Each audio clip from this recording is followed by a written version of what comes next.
नमस्कार दोस्तों, मैं हूं कैलाश चौधरी और आज आपके लिए लाया हूं यूजीसी नेट का मॉडल पेपर नंबर 3। दोस्तों, ये जो पेपर है विशेष रूप से यूजीसी नेट परीक्षा 2021 को ध्यान में रखकर बनाया गया है। तो दोस्तों, इसका तीसरा मॉडल पेपर है। दोस्तों, यदि आप हमारे चैनल पर नए व्यूअर हैं और चैनल को अभी तक सब्सक्राइब नहीं किया है तो प्लीज़ चैनल को सब्सक्राइब कर लें। वे पास में जो बेल आइकन का चिन्ह है वो प्रेस कर लें ताकि आने वाले हर नए वीडियो की नोटिफिकेशन आपको मिल सके, क्योंकि हमारे यूट्यूब चैनल पर इसी तरह के वीडियो अपलोड किए जाते हैं। तो दोस्तों, पहला सवाल हम कर रहे हैं, प्रायोगिक अनुसंधान करते समय एक शोधकर्ता को किसका नियंत्रण करना चाहिए। तो दोस्तों, प्रायोगिक अनुसंधान करते समय एक शोधकर्ता को किसका नियंत्रण करना चाहिए। यदि प्रैक्टिकल रिसर्च कर रहे हैं तो एक शोधकर्ता को स्वतंत्र चर नहीं है, आश्रित चर का नहीं, कोई चर नहीं। तो दोस्तों, यदि रिसर्च कर रहा है तो असंगत चर का एक शोधकर्ता को नियंत्रण करना चाहिए। अब इसका सॉल्यूशन देखते हैं हम। दो चरों के बीच संबंध में एक अध्ययन में यदि एक चर दूसरे चर में परिवर्तन के अनुसार बदलता है तो इसे आश्रित चर के रूप में जाना जाता है। दोस्तों, आश्रित चर किसे कहेंगे कि दो चरों के बीच संबंध में एक अध्ययन में यदि एक चर दूसरे चर में परिवर्तन होता है तो इसे क्या कहेंगे, आश्रित चर कहेंगे। और जो चर अन्य चर में परिवर्तन का कारण बनता है उसे स्वतंत्र चर कहते हैं। तो दोस्तों, अलग अलग स्वतंत्र चर किसे कहते हैं, जो चर है अन्य चर में परिवर्तन का कारण बनेगा, स्वतंत्र चर है। असंगत चर वे चर हैं जो अप्रत्यक्ष रूप से स्वतंत्र चर को प्रभावित करते हैं। असंगत चर क्या करता है दोस्तों, और इनडायरेक्टली स्वतंत्र चर को प्रभावित करते हैं। असंगत चर वह हैं जिन्हें दो चरों के बीच वास्तविक संबंध खोजने के लिए इन्वर्टर जो अध्ययन के अंतर्गत यदि संभव हो तो नियंत्रित किया जा सकता है। तो दोस्तों, असंगत चर को नियंत्रित किया जा सकता है। और इसके अलावा आपने स्वतंत्र चर और आश्रित चर की परिभाषा भी पढ़ ली है। तो स्वतंत्र चर के बारे में एक बार मैं आपको और बता दूं कि दो चरों के बीच संबंध के अध्ययन में यदि एक चर दूसरे चर में परिवर्तन के अनुसार बदलता है तो इसे कहेंगे आश्रित चर। यानी दोस्तों, दूसरे चर में परिवर्तन के हिसाब से बदलेगा वो आश्रित चर है। और स्वतंत्र चर किसे कहेंगे, जो चर अन्य चर में परिवर्तन का कारण बनता है, जो कारण बनेगा वो स्वतंत्र है। और असंगत चर क्या है, वे चर जो अप्रत्यक्ष रूप से स्वतंत्र चर को प्रभावित करते हैं। ये दोस्तों इनकी डेफिनेशन है तीनों की। अपना डी सही हो गया। अब दोस्तों, थीसिस के लिए कवर पेज के घटकों की पहचान कीजिए। अब उनको थीसिस लिख रहे हैं तो उसके कवर पेज के लिए घटकों की पहचान करनी है। क्या क्या होता है दोस्तों थीसिस के अंदर, एक शीर्षक होता है, एक उपाधि का नाम होता है, एक लेखक का नाम होता है। इसके अलावा दोस्तों क्या होता है, इसके अलावा विश्वविद्यालय का लोगो या नाम होता है, दिनांक होता है। ये सारी चीज़ें होती थीसिस में। थीसिस के कवर पेज पर क्या क्या चीज़ चाहिए दोस्तों, मेन पृष्ठ पे तो शीर्षक होना चाहिए, उसका उपाधि का नाम होना चाहिए, लेखक का नाम होना चाहिए, यूनिवर्सिटी का लोगो नाम होना चाहिए, दिनांक होनी चाहिए। सारांश दोस्तों, थीसिस के लिए कोई ज़रूरत नहीं है। तो हमारा सही आंसर क्या होगा दोस्तों, 1 2 3 4 5 बी सही है दोस्तों हमारा।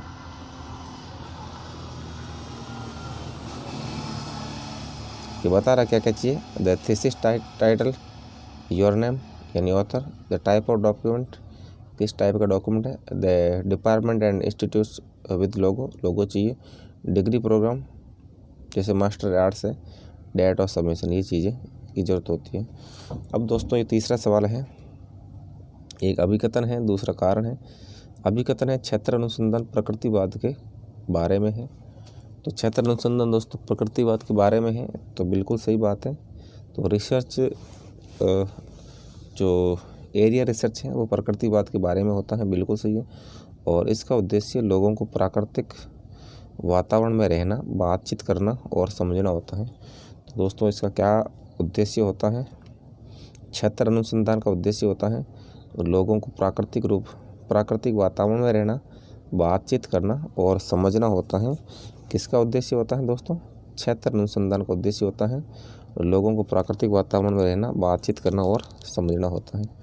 तो दोस्तों, दोनों सही है अपने कथन और कारण, और इसकी सही व्याख्या भी कर रहा है। दोस्तों आपको ध्यान रखना कि 76 अनुसंधान के लिए उद्देश्य लोगों को प्राकृतिक वातावरण में रहना, बातचीत करना, समझना होता है। अब दोस्तों अगला है, निम्नलिखित में से कौन है अनुसंधान लेखन की रूढ़िवादी दृष्टिकोण की विशेषता है। रूढ़िवादी जो दृष्टिकोण होता है उसकी विशेषता क्या होती है? सूचना की बड़ी मात्रा को अपेक्षाकृत जल्दी पहुंचाई जा सकती है, तो ये गलत है दोस्तों। विषयगत और एकीकृत दृष्टिकोण से प्रश्न का उत्तर देने का उद्देश्य हो, ये भी गलत है। प्रत्येक पैराग्राफ अलग है और इसे सुनिश्चित करके स्थान का अच्छी तरह उपयोग किया जा सकता है। तो ये दोस्तों रूढ़िवादी दृष्टिकोण की विशेषता होती है कि प्रत्येक पैराग्राफ अलग है और यह सुनिश्चित करके कि स्थान का अच्छी तरह से उपयोग किया जा सकता है। यह आपको ध्यान रखना है। अगला है दोस्तों 5 नंबर का सवाल है अपना, निम्नलिखित में से कौन एक अच्छे शोधकर्ता के गुण है। तो अच्छे शोधकर्ता के गुण कौन कौन से दोस्तों? अच्छे शोधकर्ता सतर्क रहता है, अच्छे शोधकर्ता को धीरज भी रहता है, और अच्छे शोधकर्ता के दोस्तों वैज्ञानिक मानस भी होता है और खुले विचार होते हैं। सारे लक्षण दोस्तों एक अच्छे शोधकर्ता के होते हैं। तो हमारा सही आंसर है सी, 1, 2, 3 और 4। तो दोस्तों ये सारी चीज़ दी हुई है इन ऑर्डर, यानी क्या क्या चाहिए? अलर्ट चाहिए, अंग्रेजी में लिखा हुआ है, पेशेंस चाहिए, साइंटिफिक माइंड चाहिए, वैज्ञानिक माइंड, ओपन माइंडलेस, खुला दिमाग चाहिए। अब दोस्तों एक अभिकथन और कारण दिया हुआ है। अभिकथन है कि शिक्षण सामग्री विशेष रूप से एक नई भाषा सीखने के लिए महत्वपूर्ण है। दोस्तों एक जो शिक्षण सामग्री है विशेष रूप से एक नई भाषा सीखने के लिए महत्वपूर्ण है, क्योंकि अपने दिमाग में उचित चित्र है विकसित करते हैं और छात्रों के लिए अधिगम को आसान और स्पष्ट बनाने के लिए एक दिलचस्प माहौल बनाते हैं। तो दोस्तों कथन सही है। कथन में क्या है? बिल्कुल सही है कि शिक्षण सामग्री होती है वो क्या करती है? विशेष रूप से एक नई भाषा सीखने के लिए महत्वपूर्ण होती है, और क्योंकि वे अपने दिमाग में उचित चित्र विकसित करते हैं और छात्रों के लिए अधिगम को आसान और स्पष्ट बनाने के लिए दिलचस्प माहौल बनाता है। तो सही है दोस्तों। तर्क कारण क्या है? शिक्षण सामग्री छात्रों को कक्षा में सक्रिय रूप से भाग लेने और पाठ्यक्रम को सरल बनाने में सक्षम बनाता है। बिल्कुल दोस्तों, ताकि शिक्षण आसानी से व्याख्यान दे सके और अध्यायों की अवधारणाओं को समझ सके, ये भी सही है। लेकिन दोस्तों ये इसका सही स्पष्टीकरण नहीं है, तो बी सही होगा दोस्तों, आपको ध्यान रखना है। अब दोस्तों अगला क्या है कि शिक्षण में क्या शामिल है। तो टीचिंग में दोस्तों क्या क्या आता है? आश्रित चर आता है, स्वतंत्र चर और मध्यवर्ती चर, यानी परतंत्र चर बोलते हैं मध्यवर्ती को। ये तीनों चर आते हैं, आश्रित, स्वतंत्र और मध्यवर्ती चर आते हैं। ये लिखा है दोस्तों, education is treated as tripolar process involving the interaction between the students, the teacher and the social environment. It involves the 3 various independent teacher, यानी टीचर स्वतंत्र होता है। तो स्वतंत्र टीचर किसे बोलेंगे? टीचर को बोलेंगे। डिपेंडेंट जो आश्रित होता है दोस्तों कौन होता है? स्टूडेंट होता है आश्रित। और इंटरविनिंग जिसे मध्यवर्ती चर बोलते हैं। मध्यवर्ती चर कौन सा होता है दोस्तों? स्टडी मटेरियल्स होता है। तीनों हो गए, स्टूडेंट, टीचर और मटेरियल, आश्रित, स्वतंत्र और मध्यवर्ती चर। अगला है दोस्तों, व्यवहारिकता में शिक्षण को निम्नलिखित विधियों में से कौन सी विधि को अपनाया जाता है। तो दोस्तों सारी शिक्षण विधियां हैं, तो व्यवहारिकता के अंदर शिक्षण की कौन सी विधि को अपनाया जाता है?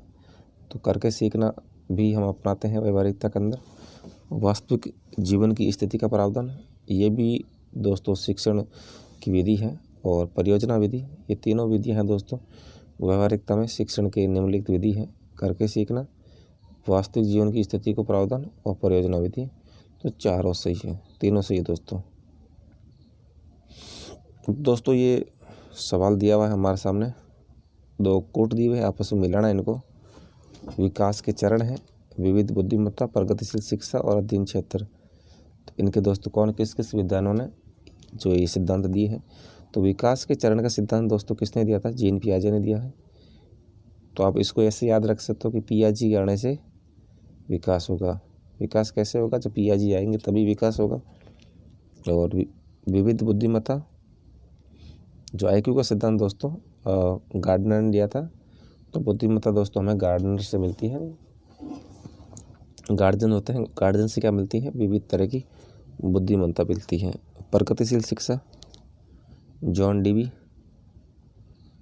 तो जॉन से देख लो, जान हमेशा दोस्तों जान होती है, प्रगतिशील होती है। और अध्ययन क्षेत्र का सिद्धांत दोस्तों बेंजामिन ब्लूम ने दिया है। तो 4 हो गए। विकास का चरण जीन पियाजे, विविध बुद्धिमत्ता गार्डनर, प्रगतिशील शिक्षा जॉन डीवी, अध्ययन क्षेत्र बेंजामिन ब्लूम। तो दोस्तों हमारा बी सही है। 2, 1, 4, 3।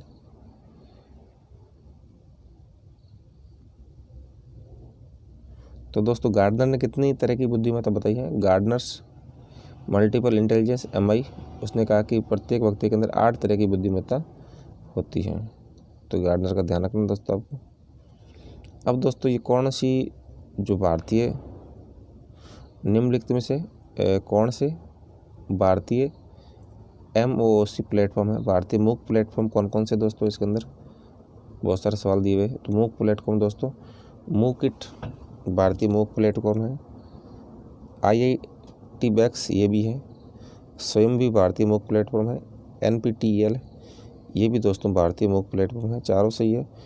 ये दोस्तों ये उडमी है, ये भारतीय मूक प्लेटफॉर्म नहीं है दोस्तों, ये बात आपको ध्यान रखनी है। तो सही आंसर होगा बी सही होगा, ABCD मूकिट, IIT बैक्स, स्वयं और NPTEL भारतीय मूक प्लेटफॉर्म है। इसमें उदाहरण भी दिए हुए दोस्तों। मूक प्लेटफॉर्म किसे कहते हैं इसका थोड़ा देख लेते हैं detail. Massive open online course, इनकी फुल फॉर्म है massive open online course is web based platform which provides unlimited numbers of students world wide which with the change of distance education with the best institute in the world. MOOCIT, IIT बैक्स, NPTEL और स्वयं are some examples of MOOC platform based in India. The headquarters of Udemy is based USA. Udemy दोस्तों इसका मुख्यालय America के अंदर है। अगला है दोस्तों निम्नलिखित में से कौन सा एक निगमनात्मक युक्ति का उदाहरण है? निगमनात्मक युक्ति में क्या होता है दोस्तों? ये 2-3 सेंटेंस होते हैं। मेरी पुस्तकों की अलमारी के शीर्ष सेल पर 25 और निचले सेल पर कितनी है? 24 सीढ़ी है। और मेरी पुस्तकों की अलमारी में कोई अन्य सीढ़ी नहीं है और इसलिए मेरी पुस्तकों की अलमारी में 39 सीढ़ी है। इस तरह का दोस्तों कारण संबंध होता है आपस में, उसे निगमनात्मक तर्क कहते हैं। हमेशा ध्यान रखना दोस्तों। सभी मनुष्य विश्व शांति के लिए पक्ष में है, आतंकवादी विश्व शांति की परवाह नहीं करते हैं, तो ये नहीं आते। तो लास्ट में दोस्तों इसलिए आता है कि ये इसलिए हुआ है। कल की परीक्षा में किसी को भी ये नहीं मिला, अजय कल स्कूल में नहीं था इसलिए अजय आज परीक्षा में देगा। तो दोस्तों इसके अंदर सी है। उपयुक्त सभी कथन निगमनात्मक युक्ति गलत है दोस्तों। कथन सी में 2 आधार वाक्य हैं। निगमनात्मक क्या होता है दोस्तों? 2 आधार वाक्य होते हैं और एक निष्कर्ष होता है और उनका तार्किक रूप से अनुसरण करता है। ये चीज़ ध्यान रखनी है। 2 आधार वाक्य होंगे और एक निष्कर्ष होगा।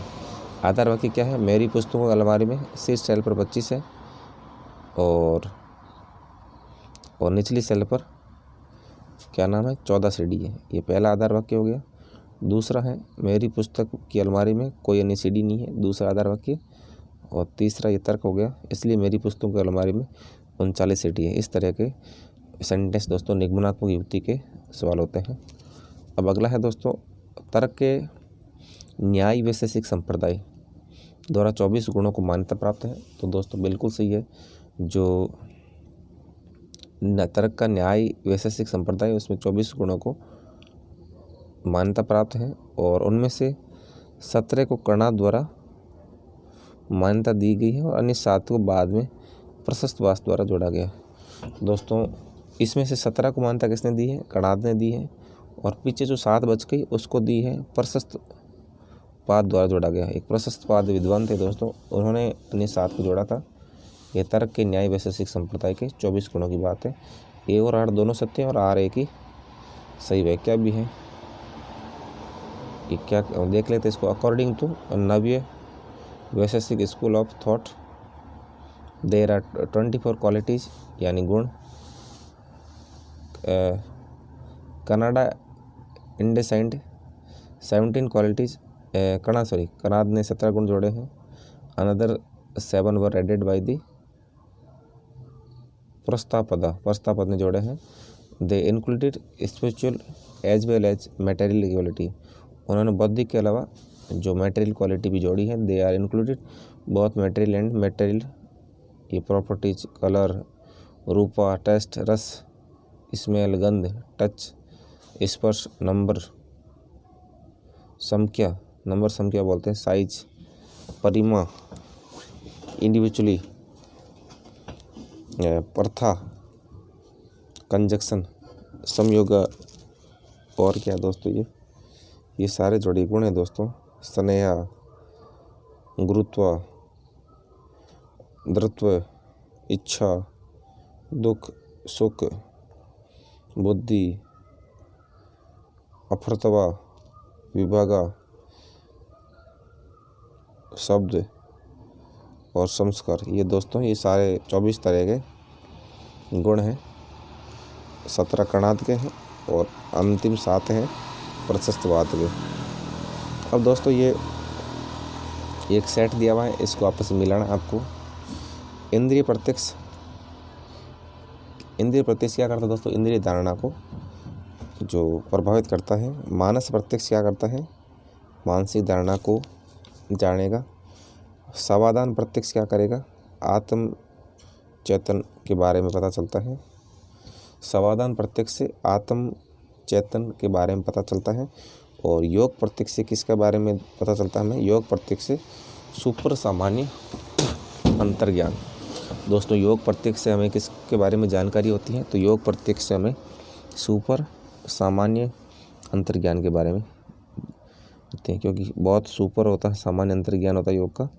और समाधान प्रत्यक्ष में आत्म चिंतन होता है। उसके बाद दोस्तों अभिकथन दिए हुए हैं और कारण दिए हुए हैं, ये हम देख लेते हैं। अभिकथन क्या है हमारा? अभिकथन है कि सभी मनुष्य श्वसन में ऑक्सीजन ग्रहण करते हैं और वह एक मनुष्य है और इसलिए वह श्वसन में ऑक्सीजन ग्रहण करता है। ये निगमनात्मक तर्क का उदाहरण है। तो बिल्कुल सही दोस्तों, क्योंकि इसमें 2 आधार वाक्य दिए हुए हैं। सभी मनुष्य श्वसन में ऑक्सीजन ग्रहण करते हैं और वह एक मनुष्य है, ये 2 आधार वाक्य हैं। एक तर्क दिया हुआ है, निगमनात्मक है, बिल्कुल है दोस्तों। ये निगमनात्मक तर्क एक सामान्यकृत तथ्य से शुरू होता है और इसे एक विशिष्ट निष्कर्ष तक विस्तारित करता है। बिल्कुल सही है, सामान्यकृत तथ्य से शुरू होगा और अंतिम ये विशिष्ट निष्कर्ष तक पहुंचेगा। तो दोनों सही दोस्तों, ए और आर दोनों सत्य हैं और आर ए की सही व्याख्या भी है। दिया गया कथन है सामान्यकृत तथ्य से शुरू होता है, सभी मनुष्य श्वसन में ऑक्सीजन ग्रहण करते हैं और इसे विशिष्ट निष्कर्ष तक विस्तारित करता है। क्योंकि एक मनुष्य है और इसलिए वह भी ऑक्सीजन ग्रहण करता है। तो विशिष्ट निष्कर्ष मिल गया दोस्तों इसमें, बिल्कुल सही है दोस्तों इसका। अगला देखते हैं दोस्तों हम, दिए गए कथनों और निष्कर्षों का ध्यानपूर्वक अध्ययन करें और ये मानते हुए कि कथनों में दी गई जानकारी सत्य है, भले ही वे सामान्य रूप से ज्ञात तथ्यों से भिन्न प्रतीत होते हैं, और ये निर्णय लें कि कौन सा निष्कर्ष दिए गए कथनों का तर्क संगत रूप से अनुसरण करता है। तो दोस्तों कथन दिए हुए हैं, कोई शून्य 1 नहीं है, कुछ 1 2 है और कुछ 2 3 है। जब कुछ 1 है, कुछ 1 है, 2 है और कुछ 2 है, 3 है और कोई शून्य 1 नहीं है। तो शून्य 1 नहीं है, अलग आएगा शून्य, ठीक है। निष्कर्ष दोस्तों आपको देखना है, सभी 1 3 है, सभी 1 3 है, कुछ 1 है, 2 है और कुछ 2 है, 3 है। तो सभी तो नहीं होगा दोस्तों, कुछ आएगा। कुछ शून्य 2 है, कोई शून्य 1 नहीं है, कुछ शून्य 2 है और कोई शून्य 2 नहीं है, कोई शून्य 2 नहीं है। तो मेरे को दोस्तों निष्कर्ष तीसरा सही लग रहा है, तीसरा या दूसरा दोनों में से एक होगा दोस्तों। निष्कर्ष 2 या 3 अनुसरण करता है, पहला तो बिल्कुल गलत है। न्यूनतम संभावित तारीख 1 1 2 है और 2 है 3 0 अलग आ गया। निष्कर्ष क्या है दोस्तों? सभी एक 3 है, ये अनुसरण नहीं करता क्योंकि सिर्फ संभावना है, निश्चित नहीं है। कुछ शून्य 2 है, स्वतंत्र रूप से अनुसरण नहीं करता क्योंकि ये सिर्फ संभावना है, निश्चित नहीं है, थोड़ी बहुत संभावना है दोस्तों। और कुछ शून्य 2 नहीं है, स्वतंत्र रूप से अनुसरण नहीं करता है क्योंकि सिर्फ एक संभावना है। 2 या 3 प्रश्न में नकारात्मक कथन नहीं दिए गए हैं, तो दोस्तों या तो 2 होगा या 3 होगा। अब दोस्तों हमारे को गद्यांश पढ़ना है, उसके बाद हम इसमें उत्तर देंगे। चालू रखना दोस्तों। गद्यांश नहीं दोस्तों, ये पाई चार्ट है।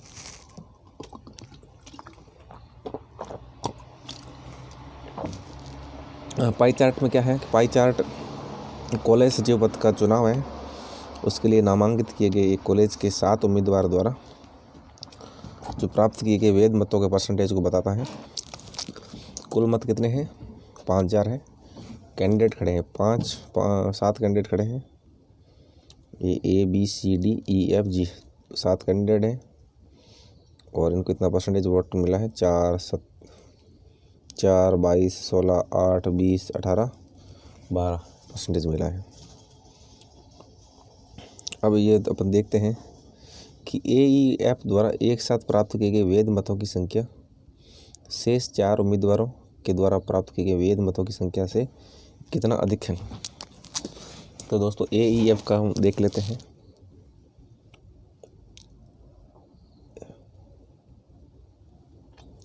AEF A का कितना है दोस्तों?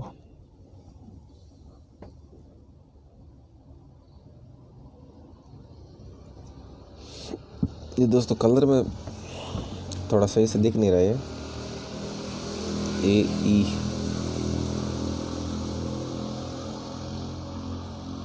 ये D बच रहा है, G देखो, G छोड़ दो, ये आप, ये तो नहीं है।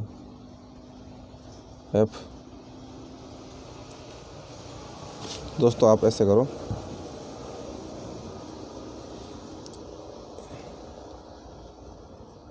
A के 16 परसेंटेज है, B 22 और C 4। A 16 EF A 16 और E 18 F 20, 16, 18, 20 3 है, ठीक है। A 16 है, E 18 है और ये 20 है, ये 3 है दोस्तों, ये ठीक है। ये कलर आप देखो, A 16 ये है, E ये है 18, ये 20 है वाला। आप ऐसे भी कर सकते हैं दोस्तों, इनको जोड़ के परसेंटेज डायरेक्ट अलग अलग निकाल के। 18 और 16 कितने होते हैं? 16 2 32, 2 34, 34 और 20 54 परसेंटेज। अब यूनि भी कर लो, 54/100 इंटू 4000 से भी दोस्तों आपको उत्तर आ जाएगा। 2 0 से 2 0 गए, 54 इंटू 40 करो, 255, 216, 2160 लोग ये हो गए। और पीछे कितने बचे 4000 में से? तो पीछे बचेंगे दोस्तों 1840। तो 1840 में से 2160 घटा लो, इसका उत्तर आ जाएगा आपको। तो सब में दोस्तों इसने क्या करा है? 4600, अच्छा 5000 करा इन्होंने। टोटल वैलिड वोट्स कितने हैं? 100 - 7 यानी 93%। 93 वोट है 100 इंटू 5। अच्छा वैलिड दिया हुआ नहीं, देखो एक पाई चार्ट में कॉलेज शिक्षा के लिए अच्छा 7% पद अवैध। ये दोस्तों मैंने देखा नहीं था, तो आपको 7% पहले घटा लेना है, 4650 में से परसेंटेज निकालना है। बिल्कुल दोस्तों कर लोगे आप। अगला देखते हम,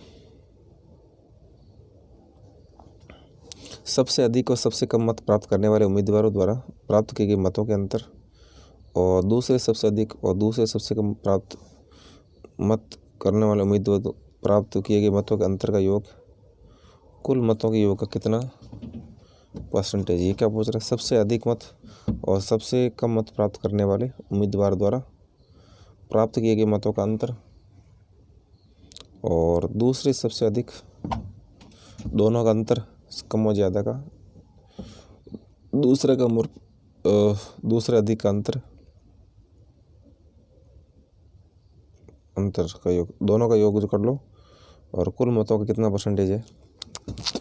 तो सबसे अधिक कितना है दोस्तों? 22 है, और सबसे कम कितना है? 8।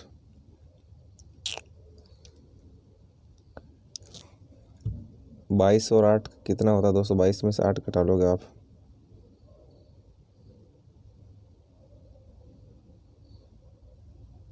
तो हम सॉल्व करते इसको।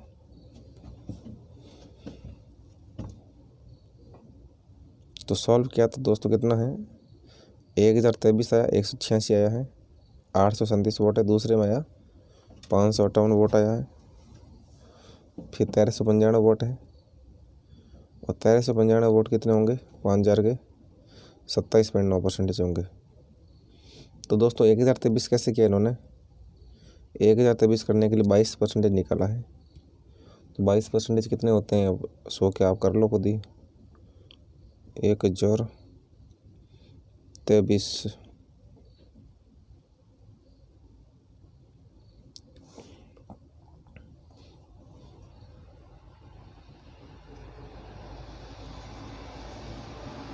22/100 इंटू 5000।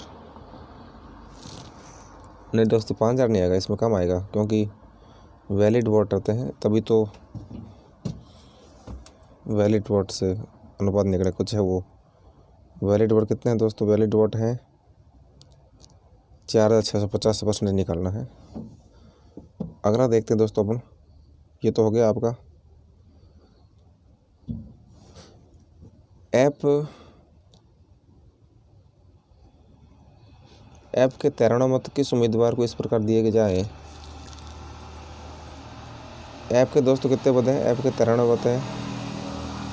ABCDEF 4%। नहीं 4 नहीं है दोस्तों, कितना? 4 ही है ऐप का। नहीं सॉरी, ऐप सी है दोस्तों। सी में कितने हैं? 20% है। ऐप के 93 मत किस उम्मीदवार को दिए जाएं? इस प्रकार दिए जाएं कि ऐप और उस उम्मीदवार के मत बराबर हो जाए। तो ऐसे 4% मत कैसे दिए जाएं कि बराबर हो जाए उनके? तो बराबर किसका होगा दोस्तों? बिल्कुल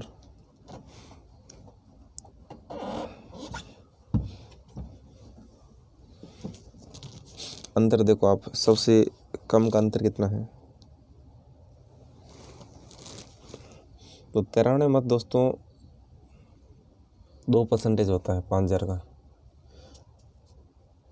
9×5 45, 4500 का 4000 कितने थे? 580 कुछ थे, तो इसका 18 आएगा सही। ये 22, दोनों में से एक हो जाएगा दोस्तों। इसने दिया है ए, दिया है किस मत के बराबर हो जाए, तो ए सही दोस्तों, 18 सही है। इसने क्या किया है? Total number of valid votes 93/100 into 5000 बराबर 4650 है। ए सही रो बैट 744, बी का 1023, सी का सारे दोस्तों दिए हुए हैं। फिर आपने 930 में 93 की 744, ए सही दोस्तों। काफ़ी इजी लगता है, लेकिन देखो कितनी माता बच्ची कितना परेशान होते हैं, टाइम तो लगता है इसमें बहुत ज़्यादा। पाई चार्ट कॉलेज सचिव पद के चुनाव के लिए ये कह रहा है कि प्रत्येक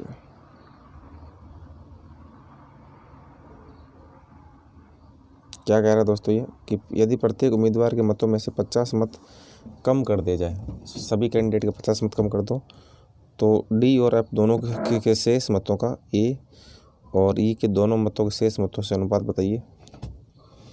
ये कह रहा है कि प्रत्येक उम्मीदवार से 50 मत घटा दो, और डी और एफ दोनों बचे हैं, डी और एफ, तो शेष मतों का ए और ई के शेष मतों से अनुपात, तो 10% निकाल ले दोस्तों। इसका ए के 744 में से 50 करें डी के 50 माइनस करें, ई के माइनस करें, तीनों को माइनस करती है। फिर आपने डी और एफ का जोड़ दिया और ए प्लस ई का जोड़ दिया, फिर अनुपात निकाल लो आप।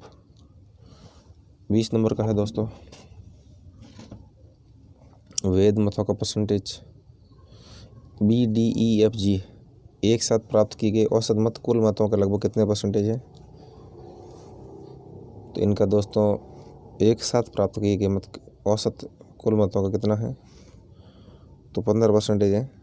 ये कैसे होगा दोस्तों, सॉल्व करते हैं। ये कह रहा है कि average of votes obtained by, सबके द्वारा किया गया, इसने इतने मत प्राप्त किए हैं। फिर 5 में भाग दो, 744 वोट प्राप्त करें एवरेज सबने।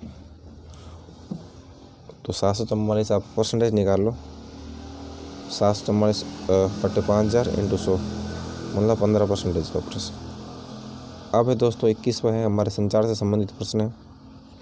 जनसंचार साधन के पारंपरिक रूप हमारे संस्कृति और विरासत का हिस्सा है। तो बिल्कुल सही है दोस्तों, जनसंपर्क है साधन हमारे जो ट्रेडिशनल रूप की हमारी संस्कृति और विरासत का हिस्सा है, बिल्कुल सत्य है। और संचार का पारंपरिक रूप है नौटंकी, उपाख्यान और लोक गाथा है, ये भी सही है, क्योंकि संचार में पहले इसी तरह की चीज़ें होती थी, नौटंकी, उपाख्यान, लोक गाथाएँ, ये सारी चीज़ें होती थी संचार के अंदर। अब कह रहा है ए और आर दोनों सही है, लेकिन आर ए की सही है क्या? भाई क्या तो नहीं कर रहा दोस्तों, सही तो बातें हैं।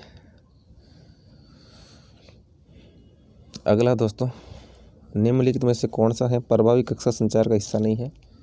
प्रभावी कक्षा संचार का हिस्सा कौन सा नहीं है? बिना रोके पढ़ाना, ये तो प्रभावी संचार नहीं है, क्योंकि प्रभावी संचार में रूप के हिसाब से धीरे धीरे पढ़ाया जाता है।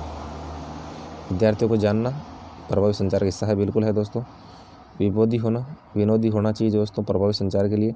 व्याख्यान को सटीक रखना, ये भी होना चाहिए। ये क्या कह रहा है कि effective classroom communication includes being clear, यानी सारी चीज़ें क्लियर होनी चाहिए। और keeping the lecture precise, lecture बहुत शानदार देना चाहिए। Keeping the lecture precise, taking artful pause from time to time, हमें आर्टफुल पॉज देने चाहिए समय से समय। नोइंग स्टूडेंट्स, विद्यार्थियों को जानना चाहिए। बीइंग ह्यूमरस, ह्यूमरस होना चाहिए, विनोदी। और शोइंग एम्पैथी टुवर्ड्स स्टूडेंट्स, क्या होता दोस्तों कि हमें एम्पैथी जाने हम विद्यार्थियों के बारे में। निम्नलिखित कथनों पर विचार करें। निम्नलिखित कथनों पर विचार करें। ये कथन दिए हुए दोस्तों, सरकारी विभागों में औपचारिक संचार होता है। तो बिल्कुल सही है दोस्तों, सरकारी विभागों में हमेशा औपचारिक संचार होता है, ये भी सत्य है। औपचारिक संचार में गोपनीयता रखी जाती है, बिल्कुल दोस्तों। फॉर्मल संचार में क्या है, गोपनीयता रखी जाती है। ये फॉर्मेलिटीज होती है दोस्तों, उसमें गोपनीयता रखी जाती है। और अनौपचारिक संचार मित्रों और परिवारों के बीच होता है। हाँ बिल्कुल, जो इनफॉर्मल संचार होता है हम मित्रों के बीच, परिवारजनों के बीच करते हैं, बिल्कुल सही है। और औपचारिक ये कागजी होता है, सारा डॉक्यूमेंटली होता है। अनौपचारिक संचार में अधिक समय लगता है, बिल्कुल दोस्तों, समय तो कम लगता है अनौपचारिक, औपचारिक में ज़्यादा लगता है, ये आपको ध्यान रखना है। आपको कन्फ्यूज नहीं होना। अनऔपचारिक किस में होगा, मित्रों और परिवारों, यानी कि फॉर्मेलिटीज हम पूरी किस में करते हैं, केवल डॉक्यूमेंटरी में करते हैं। इस तरह से अच्छा मिलते हैं, सारा करते हैं। Formal communication take place in government departments, सरकारी विभागों के अंदर फॉर्मल कम्युनिकेशन होता है। और secrecy can be mend in formal communication, secrecy का ध्यान रखा जाता है। It is more time consuming, इसमें समय ज़्यादा लगता है। और it is usually in written form, ये मतलब लिखित में होता है। Informal communication take place between friends and families, परिवार और मित्रों के बीच होता है। और informal communication is less time consuming, समय कम लगता है। और informal communication is less reliable, come reliable होता है। और secrecy is difficult of maintain, secrecy नहीं होती दोस्तों इनफॉर्मल में। अभिकथन और कारण दिया गया है। अभिकथन है अधोमुखी संचार एक प्रकार का संचार है जिसमें निम्न प्राधिकारी से उच्चतर प्राधिकारी तक सूचना का प्रवाह होता है। अधोमुखी, अधो यानी नीचे जाएगा, नीचे इस प्रकार का संचार जिसमें निम्न प्राधिकारी से, उल्टा है दोस्तों, अधोमुखी उल्टा होता है दोस्तों, ऊपर नहीं जाएगा नीचे की ओर जाएगा, तो कथन गलत हो गया।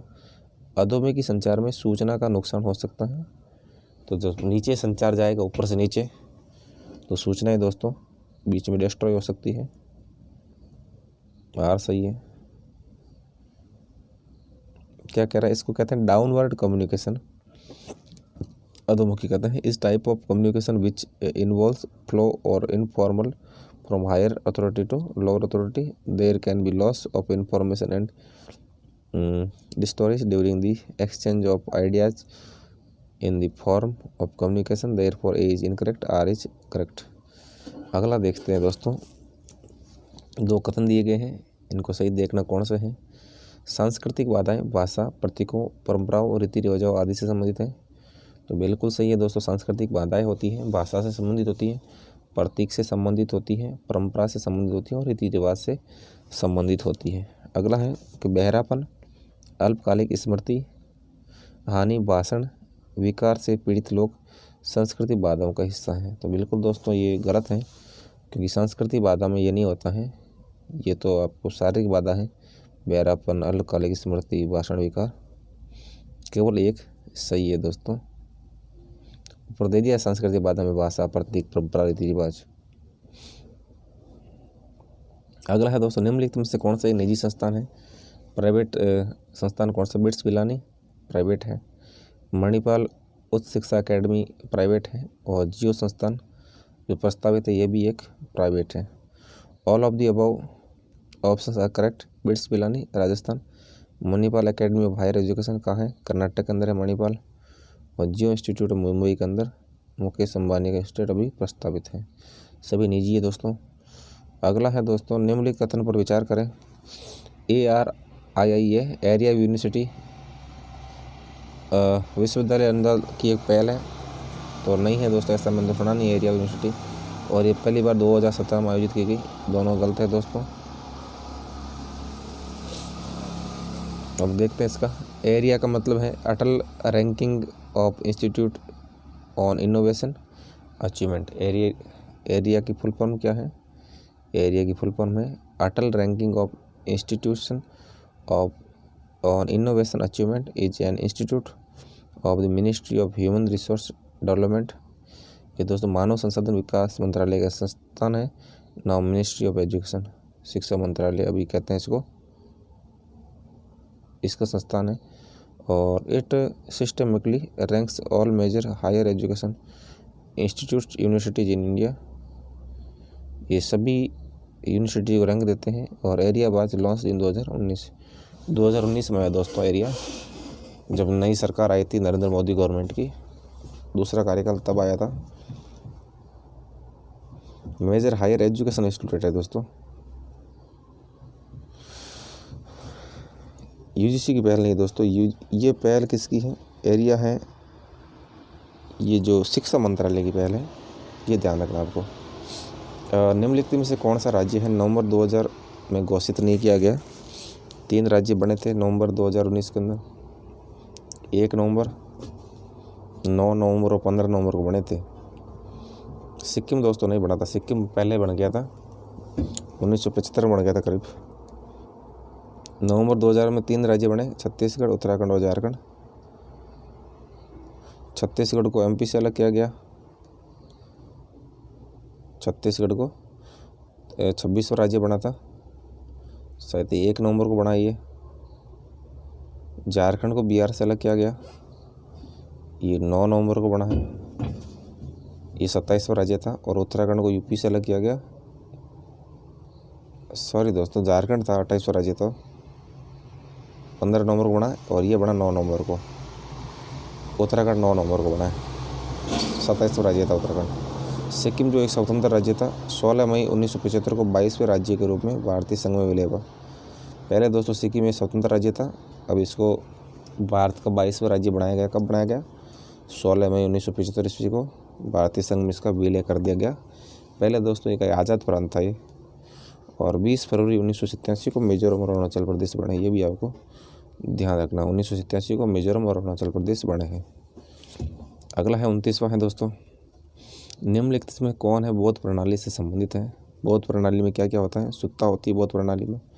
मीमांसा दोस्तों हिंदू प्रणाली से संबंधित है। विनय बोध प्रणाली और अभिधम, सूत पटक, विनय पटक, अभिधम पटक, तीनों बोध प्रणाली से संबंधित। मीमांसा हिंदू धर्म से संबंधित, ये बात आपको ध्यान रखनी है। बुद्धिस्ट सिस्टम क्या क्या है? पिटक होते हैं बुद्ध में, सूत पिटक, विनय पिटक और अभिधम पिटक होते हैं। और मीमांसा किससे है? वैदिक सिस्टम से संबंधित है। अगला दोस्तों 30 नंबर का सवाल है,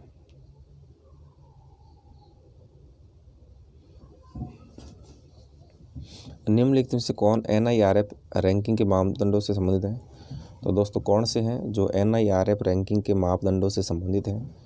शिक्षण, शिक्षा और संसाधन। तो शिक्षण, शिक्षा और संसाधन तीनों हैं NIRF रैंकिंग के मापदंडों से संबंधित हैं, बिल्कुल हैं। अनुसंधान और व्यावसायिक आचरण, अनुसंधान और व्यावसायिक आचरण भी NIRF रैंकिंग के मापदंडों से संबंधित है, ये भी सही है। स्नातकोत्तर परिणाम, ये दोस्तों NIRF रैंकिंग से संबंधित नहीं है। जो स्नातकोत्तर रैंकिंग है ये संबंधित नहीं है NIRF रैंकिंग से, आपको ध्यान रखना है। पहुंच और समावेशिता NIRF रैंकिंग से संबंधित है। और सहकर्मी धारणा भी दोस्तों NIRF रैंकिंग से संबंधित है। तो 1, 2, 4, 5 सही है, तीसरा गलत है। इसने क्या बताया? NIRF ranking are released by ministry of education, शिक्षा मंत्रालय ने NIRF रैंकिंग को रिलीज किया है। Following are the parameter of ranking, क्या क्या पैरामीटर है? 5 पैरामीटर हैं। Teaching, learning and research and professional practice, graduation outcome, outreach and inclusivity और पीयर परसेप्शन, ये 5 चीज़ें हैं NIRF रैंकिंग में। अब अगला है दोस्तों 31 नंबर सवाल है, निम्नलिखित में से कौन सा कथन सही है? द्विआधारी पत्ती यानी बाइनरी पत्ती में 00, 111, 0, 1, 001, 01, 001 के रूप में प्रदर्शित पूर्णांकों के अनुक्रम में अगले पूर्णांक p को 0, 1, 1, 0, 1 के रूप में प्रदर्शित किया जाएगा। तो सही है दोस्तों, बाइनरी इसी तरह की होती है, 0 और 1 संख्या 2 ही होती है इसके अंदर। और एक बाइट द्विआधारी संख्या है जिसके अंदर 8 बिट होते हैं। एक बाइट में कितने होते हैं? 8 बिट होते हैं दोस्तों, ध्यान रखना है। सबसे छोटा होता है बाइट होता है, उसके बाद बिट होता है। आपको बिट को छोटा नहीं करना है, बाइट को छोटा करना है, काटना बाइट। अब हिंदी में देखें तो दोनों सही है, ए और आर दोनों सही है। और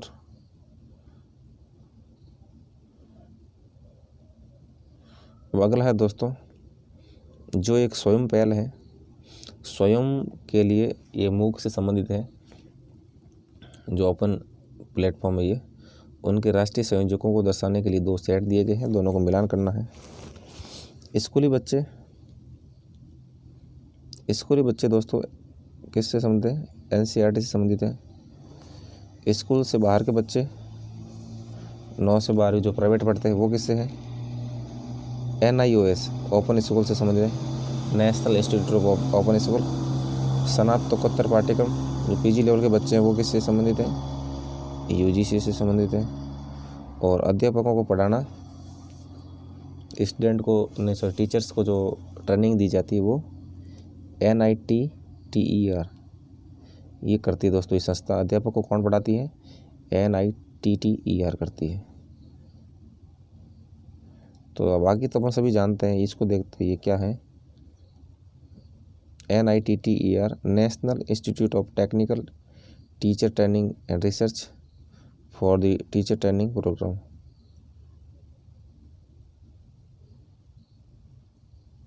IIM Indian institute of management Bangalore for management studies. हाँ, ये जो IIM है ये क्या है दोस्तों? ये टीचर ट्रेनिंग कॉलेजेस है। CEC की फुल फॉर्म क्या है? कंजर्वेशन फॉर एजुकेशन कम्युनिकेशन है। अगला है दोस्तों संचार दिशा निर्देशों का सेट जो सॉफ्टवेयर को इंटरनेट पर इलेक्ट्रॉनिक मेल संचारित करने की अनुमति देता है। संचार दिशा निर्देशों का एक सेट है जो सॉफ्टवेयर को क्या करता है, जो सॉफ्टवेयर को इंटरनेट पर इलेक्ट्रॉनिक मेल संचालित करने की अनुमति देता है। उससे क्या कहेंगे दोस्तों? उससे कहेंगे SMTP। SMTP किसे कहेंगे? तो SMTP कहेंगे हम, SMTP कहेंगे संचार दिशा निर्देशों का सेट है जो सॉफ्टवेयर को इंटरनेट पर इलेक्ट्रॉनिक मेल संचालित करने की अनुमति देता है, वो है SMTP। ठीक है दोस्तों, आपको ध्यान रखना है इसका। तो थोड़ा एक्सप्लेन देख लेते हैं। The SMTP simple mail transfer protocol. The simple mail क्या है दोस्तों सवाल हमारा? The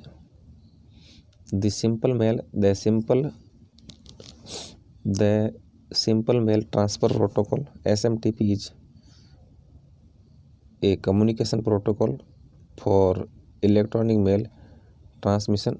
Most of the internet system SMTP as a method to transfer mail from one user to another. SMTP is a push protocol and is used to send the mail awareness POP post office protocol of IMAP internet message access protocol are used to retrieve those mails at the receive side. अगला है दोस्तों ये IP address का उदाहरण कौन सा है? IP address में दोस्तों ध्यान रखना है 4 संख्याएं होती हैं, या 2 होगी या 3 लेटर होंगे। तो इसमें देखिए 10, 190, 102, 245 है। इसमें दोस्तों सारे 3 हैं, इसमें सारे 3 हैं।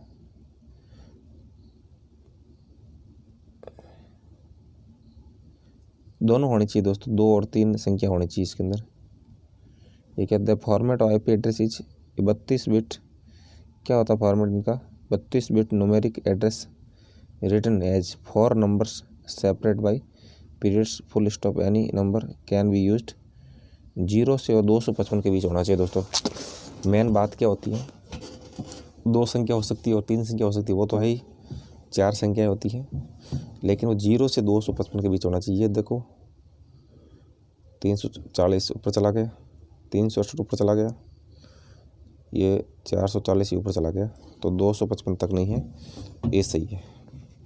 अब है दोस्तों निम्नलिखित में से कौन सर्वे फाइलें हैं? सुनी जाने वाली फाइलें कौन सी है? MP3 सर्वे फाइलें हैं, बिल्कुल सत्य हैं। और WAV भी सर्वे फाइलें हैं, और MP4 भी सर्वे है, और AIFFF ये भी सर्वे है, और EAU भी सर्वे फाइल है। तो सर्वे फाइलें कौन सी हैं? जो फाइलें सुनी जाती हैं। तो दोस्तों सुनी जाने वाली फाइलें कौन सी हैं? MP3 सुनी जाने वाली फाइलें, WAV सुनी जाने वाली फाइलें, MP4 सुनी जाने वाली फाइलें, AIFFF और AU, ये 5 दोस्तों ABCDEF सुनी जाने वाली फाइलें हैं। ये आपको बात ध्यान रखनी है। ये क्या कह रहा है? An audio file format is file format for storing digital audio data on a computer system.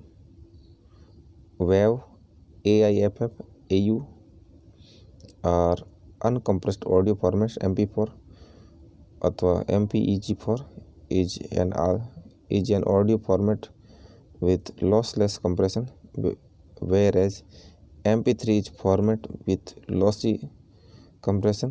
Therefore all the options given are audio formats. ये सारे दोस्तों ऑडियो फॉर्मेट हैं।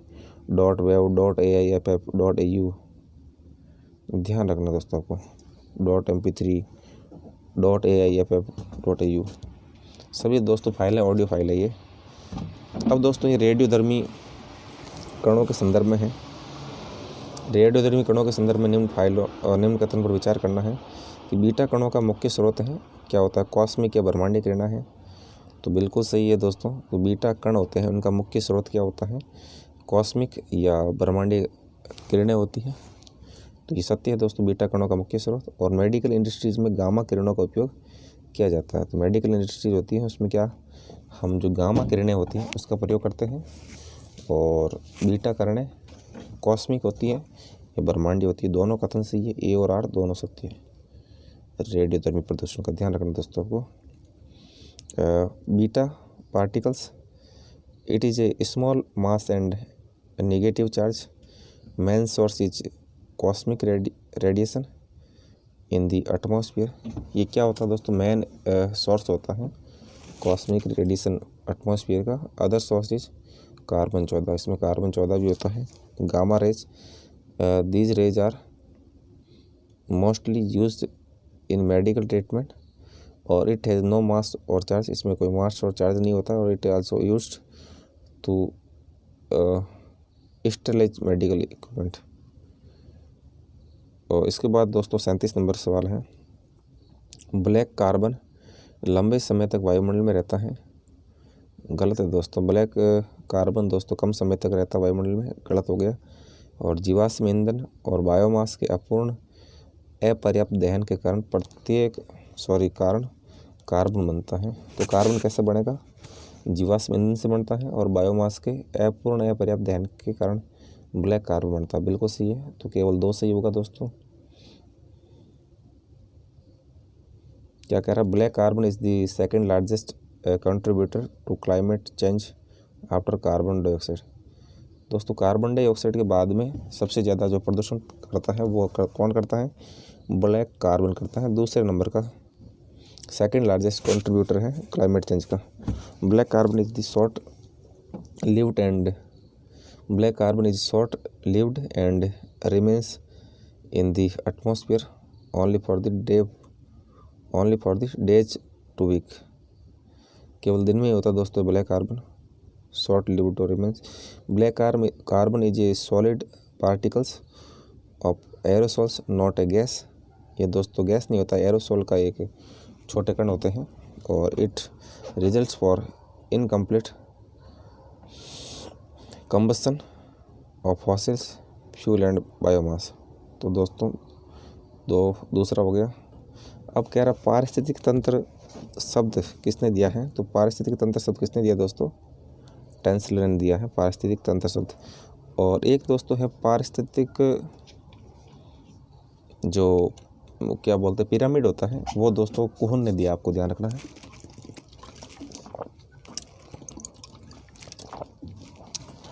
पारिस्थितिक पिरामिड का सिद्धांत कुहन ने दिया और पारिस्थितिक तंत्र का सिद्धांत आर्थर टेंसलर ने दिया। यह भी बात आपको ध्यान रखनी है। आर्थर टेंसलर ने 1935 में पारिस्थितिक प्रणाली शब्द परिभाषित की थी 1935 में, जिसमें बायोटेक समुदाय और उनके भौतिक वातावरण के एकीकरण को भौतिक प्रणालियों के एक पदानुक्रम के रूप में पारिस्थितिकी की एक मौलिक इकाई के रूप में मान्यता दी गई, जो परमाणु से लेकर ब्रह्मांड की अवधि के लिए थी। अगला है दोस्तों बायोवेटिंग स्वदेशी जीवाणुओं की वृद्धि को प्रोत्साहित करने के लिए हवा और पोषक तत्वों की आपूर्ति है। तो दोस्तों क्या है, जो बायोवेटिंग क्या होती है, बायोवेटिंग स्वदेशी जीवाणुओं की वृद्धि को प्रोत्साहित करने के लिए हवा की और पोषक तत्वों की आपूर्ति है। बिल्कुल सही है बायोवेटिंग। और बायोवेटिंग का उपयोग साइट स्थान पर दूषित सामग्री के प्रशोधन के लिए किया जाता है। ये भी सही है दोस्तों, बायोवेटिंग का उपयोग होता है साइट या स्थान पर दूषित सामग्री के प्रबोधन के लिए किया जाता है। तो दोनों सही है बायोवेटिंग के लिए। बायोवेटिंग स्वदेशी जीवाणुओं की वृद्धि को प्रोत्साहन करने के लिए हवा और पोषक तत्वों की आपूर्ति, और इसका उपयोग है दूषित सामग्री के प्रशोधन के लिए। दोनों सही है दोस्तों, ठीक है। ए और आर सत्य है और सही व्याख्या भी है। उसके बाद में दोस्तों निम्न में से कौन सा है UNCCD के संदर्भ में सही है। तो दोस्तों कौन है जो UNCCD के संदर्भ में सही है, इसका उद्देश्य भूमि क्षरण गिरावट को नियंत्रित करना है। तो UNCCD का उद्देश्य क्या होता है, भूमि क्षरण या गिरावट को नियंत्रित करना होता है। समुद्री प्रदूषण से कोई UNCCD का कोई मतलब नहीं है, ओजोन की कमी से भी कोई लेना देना नहीं है, केवल भूमि क्षरण के लिए होता है दोस्तों UNCCD। थोड़ा डिटेल देख लेते हैं। UNCCD United Nation conservation to combat desertification.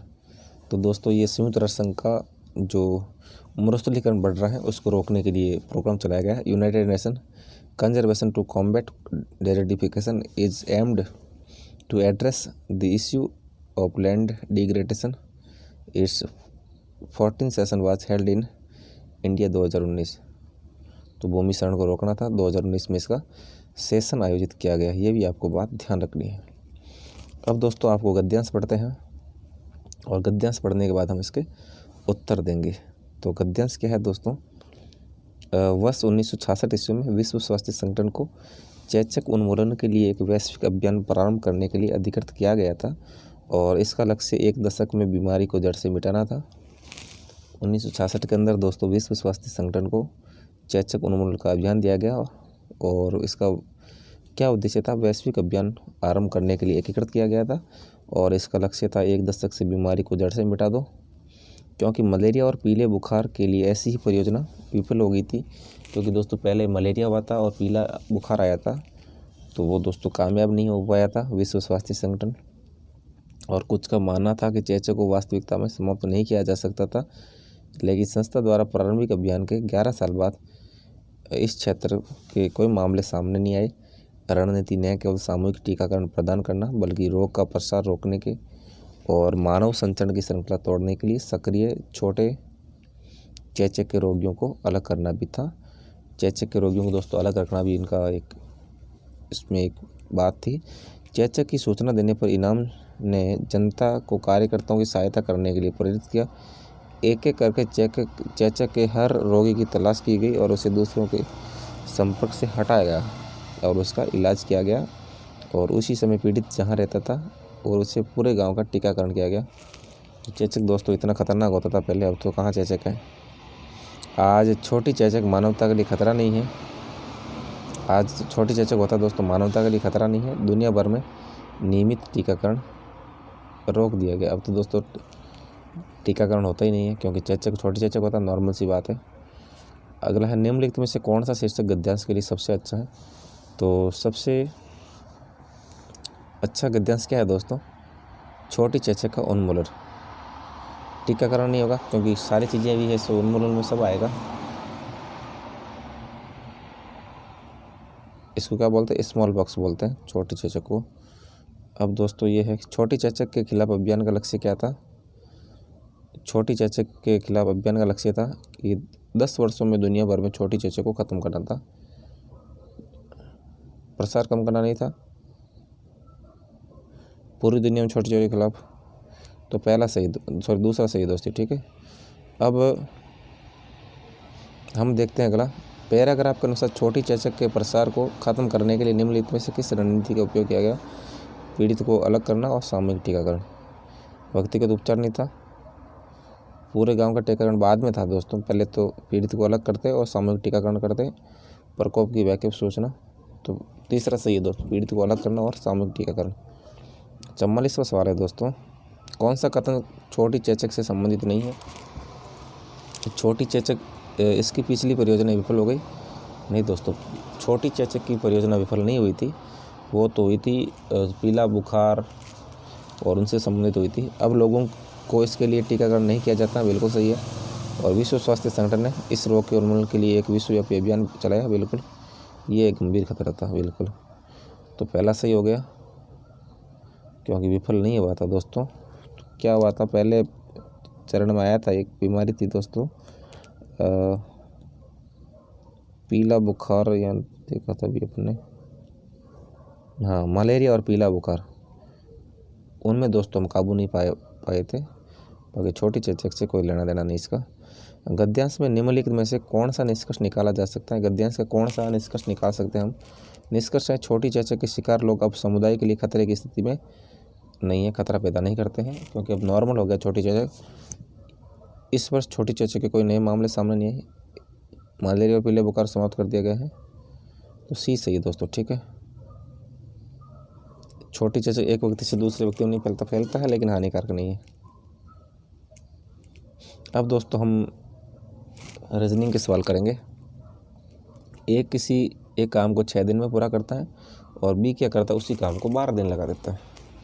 और यदि ए और बी सी तीनों मिलके एक साथ काम करें, 4 दिन में काम को सलटा देंगे, तो सी अकेले उस काम को कितने दिनों में कर सकता है। तो ये सवाल है दोस्तों। माना कुल काम कितना है, 12x इकाई है। ए करेगा 6 दिन में और बी करेगा 12 में।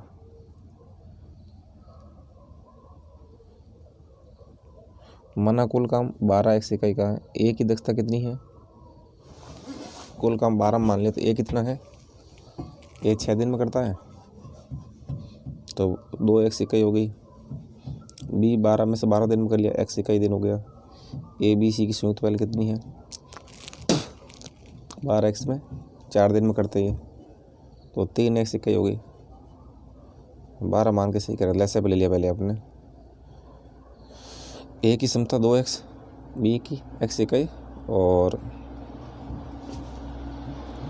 ए बी सी की 3x। अब सी की दक्षता कितनी है, तो सी की दक्षता कितनी होगी दोस्तों, सी की दक्षता के लिए इसने कह रहा 3x - 2x - x बराबर 0 इकाई दिन, इसलिए सी कोई काम नहीं करता। सी दोस्तों कुछ काम नहीं करता है, निकम्मा आदमी है। सी की दक्षता 3 - 2 - x, 0 बचेगा पीछे। अब दोस्तों 47वां सवाल है। 400 मीटर एक लंबी ट्रेन है, 50 किलोमीटर प्रति घंटे की दर से यात्रा कर रही है और 300 मीटर लंबी एक अन्य ट्रेन विपरीत दिशा में 222 किलोमीटर प्रति घंटे की गति से आ रही है। पहली ट्रेन द्वारा दूसरी ट्रेन में बैठे एक आदमी को पार करने में लगने वाले समय की गणना करें। एक आदमी को पार करेंगे तो 20 सेकंड लगेंगे। कैसे लगेंगे देखते हैं। पहले इनकी सापेक्ष गति देखते हैं। दोनों की स्पीड जोड़ ली, 50 और 22 कितनी हो गई, 72 हो गई। और इसको दोस्तों चेंज करते हैं किलोमीटर प्रति घंटे में, तो 5/18 से गुणा करते हैं। 72 × 5/18 करते हैं किलोमीटर प्रति घंटा, तो क्या आ जाएगा, 20 मीटर सेकंड आ जाएगा। ये भी आपको ध्यान रखना, क्या आ जाएगा, 20 मीटर सेकंड आएगा। पहली ट्रेन की सापेक्ष गति 72 है, किलोमीटर प्रति घंटा 72 × 5/18 20 मीटर सेकंड। पहली ट्रेन द्वारा दूसरी ट्रेन में बैठे आदमी को पार करने के लिए आवश्यक दूरी पहली ट्रेन की लंबाई के बराबर होगी। तो दोस्तों आवश्यक लंबाई कितनी है, पहली ट्रेन द्वारा दूसरी ट्रेन में पहली ट्रेन की लंबाई के बराबर होगी। तो पहली ट्रेन की लंबाई कितनी है, 100/200, 400 मीटर। 400 में से 20 का भाग दो तो 20 सेकंड से उत्तर आएगा। ये दोस्तों पहली ट्रेन क्यों आएगा, पहली ट्रेन द्वारा दूसरी ट्रेन में बैठे आदमी को पार करने के लिए आवश्यक दूरी, तो पहली ट्रेन का आएगा क्यों। तो समझ के दोस्तों इसका उत्तर क्या होगा, 20 सेकंड हो जाएगा। सापेक्ष दूरी जोड़नी है, फिर किलोमीटर प्रति घंटा लगाना है, 5/18 से गुणा करना है और पहली ट्रेन में 20 का भाग देना है। अब 48वां सवाल है। वर्तमान में पति और पत्नी की उम्र का योग कितना है, 60 साल के हो गए दोनों। और 4 साल पहले उनकी उम्र का अनुपात था 7:6। 4 साल पहले मतलब दोनों का योग था उम्र का 52 साल था। फिर 4 साल पहले तो उम्र का योगदान था 7:6, 6 6 12 13 13 चौक 52, 7 चौक 28। पति दोस्तों 32 साल का है, क्योंकि 4 साल पहले 52 साल के थे दोनों। 52 को फिर अनुपात को जोड़ दो आप, 7:6 13, 13 में 52 में 13 का भाग दो, 4 बार जाएगा तो 7 को 4 से गुणा कर दो, पति की उम्र आ जाएगी। 7 को 6 से गुणा कर दो, पत्नी की उम्र आ जाएगी 28 साल की पत्नी। अब है दोस्तों 49वां सवाल है। एक आदमी की ओर इशारा करते हुए रवि ने कहा कि मेरे पिता का विवाह उनकी बहन लता से हुआ है, जिनके 2 पुत्र हैं, और वे आदमी रवि से किस प्रकार संबंधित हैं। तो रवि दोस्तों मामा लगेगा रवि का, क्योंकि वो अपने मामा के लिए कह रहा है। एक निश्चित कोड भाषा में मोबाइल को STF LNF के रूप में लिखा जाता है, तो उसी कोड भाषा में लैपटॉप को कैसे लिखा जाएगा। तो दोस्तों आप इसमें देख लो कितना क्या कम हो रहा है। मोबाइल और STF LNF, M में plus 6 plus 5 plus 4 plus 5 plus 2 plus 1, same ऐसा कैसा फॉर्मूला लगेगा, एल में plus R F T W Q A, same दोस्तों जितना इसमें जोड़ा है उतना इसमें जोड़ दो, तो ए उत्तर से आएगा R F T W Q P. तो दोस्तों इसी के साथ ये हमारा मॉडल पेपर नंबर 3 पूरा होता है। और दोस्तों आपको मेरा वीडियो कैसा लगा कमेंट करके ज़रूर बताएं, और चैनल दोस्तों अभी तक सब्सक्राइब नहीं किया तो दोस्तों सब्सक्राइब कर लें, बेल आइकन प्रेस कर लें। आज के लिए बस इतना ही। जय हिंद, जय भारत।